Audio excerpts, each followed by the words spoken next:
একজনকে প্রডিউস করা হয়েছিল বীরচক্র ঘোষ, ওকে আমরা প্রেয়ার করেছিলাম 8 দিনের পুলিশ রিমান্ড, কোর্ট 6 দিনের দিয়েছে পুলিশ রিমান্ড। আর সুস্মিতা সরকার এবং প্রদ্যুৎ ধর চৌধুরীকে আমরা জেসি প্রেয়ার করেছি, কোর্ট জেসি গ্রান্ট করেছে ফোর্টনাইট।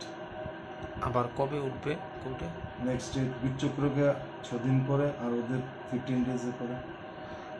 এই এই ঘটনায় নতুন কোনো আপডেট পাওয়া গেছে কি, বা নতুন কোনো কিছু হয়েছে কি? এখন ইনভেস্টিগেশন চলছে, ইনভেস্টিগেশন পার্ট তো সবাইকে বলা যাবে না, যা আছে একজন যদি অ্যারেস্ট হয় তখন দেখতে পাবে। যারাই আটক আছে তারা কি পুলিশের সাথে সহযোগিতা বা আপনাদের সাথে সহযোগিতা করছে? এখনো সবাই সহযোগিতা করছে না, কিছু কিছু সহযোগিতা করেছে, তা দিয়ে আমরা ইনভেস্টিগেশন প্রোগ্রেস করছি। দিস ইজ আমার কাছে যা